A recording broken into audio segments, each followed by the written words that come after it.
It's Friday, March the 19th, and I'm John Kicklighter, currency strategist for DailyFX.com, here to give you the FX market wrap-up for, I guess, this week, and an outlook for what we can expect over the coming week.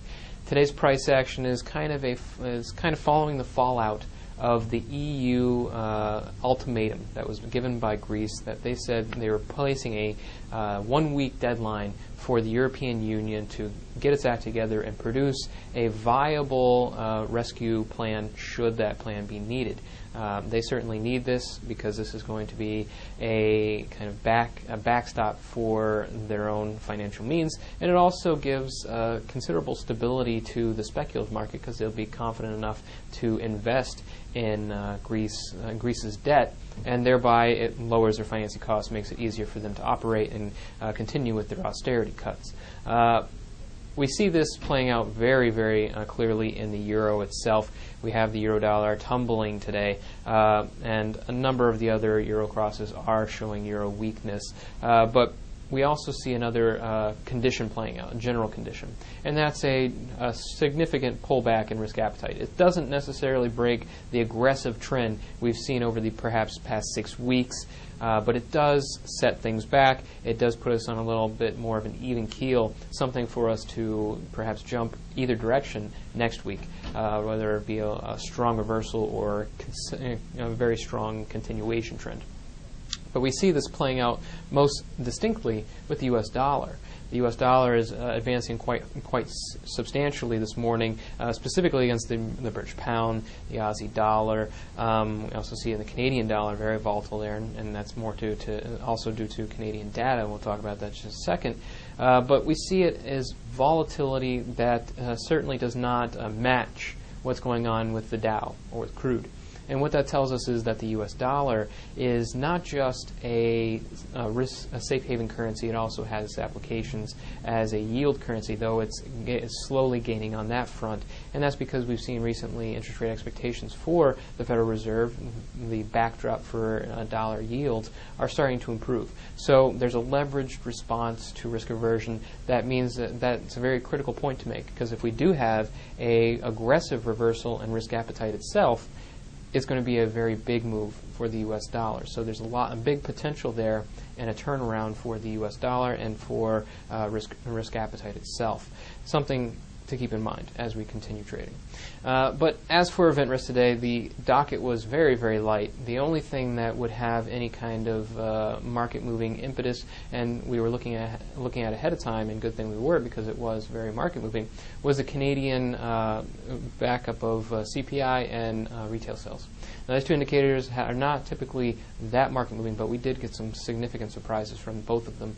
From the CPI, the inflation indicator, good thing we were focusing on interest rate expectations recently, and this gave us something to work with because the core figure actually unexpectedly improved or rose to a 2.1% clip. So this is just above their target of 2%, and this is the highest reading, I think, since December of 2008 or thereabouts, but nonetheless, you see the point. With a concentration on inflation and everything that could be hawkish, this is a figure that we certainly are looking at, and that's what the market's responding to.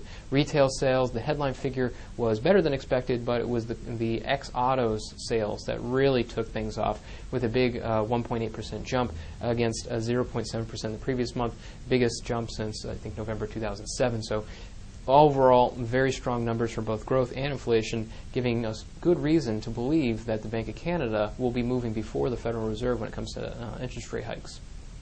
Now, looking over the next week, we have a lot to watch, but it would seem that the economic docket is a little bit lighter in terms of key economic event risk, and that's exactly the case. The events on the docket, I would say, are going to be those that don't have necessarily just hard numbers attached to them, not necessarily easy to interpret and turn into a trade. But nonetheless, they are going to be the types of indicators that can really move the market around.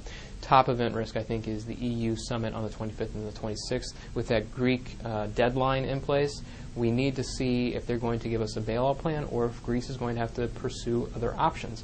They might also encourage Greece to kind of defer it a little bit, but that would just be deferring the pain. And if you do get a significant reversal in risk appetite in the meantime, you're going to see that Greece is going to become the focus of most international traders' ires.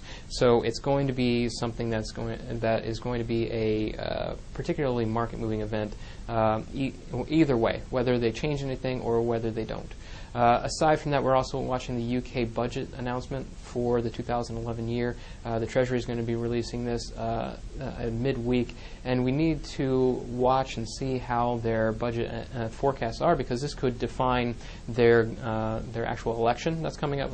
It has to come up before the beginning of June, or they're going to alter their expectations for deficit cutting and balance it with growth. And both of these conditions are very important for what happens with the pound going forward, because it will define how monetary policy plays out and whether the economy is on a growth path or on a deficit cutting path.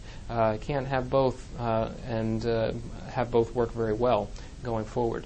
And we can also keep an eye on the RBA Financial Stability Review. This is a semi-annual report, and it certainly does give us really good wrap-up of what's going on in Australia. They might consider that growth is doing well, risks are relatively low in Australia, but I think that their commentary is going to probably come out a little more dovish than it has over the past, and that's because they've already put in the effects of previous interest rate hikes. So we should watch that, as the Australian dollar is already considered the top carry currency, and anything that diminishes that picture is going to really hurt the Australian dollar going forward.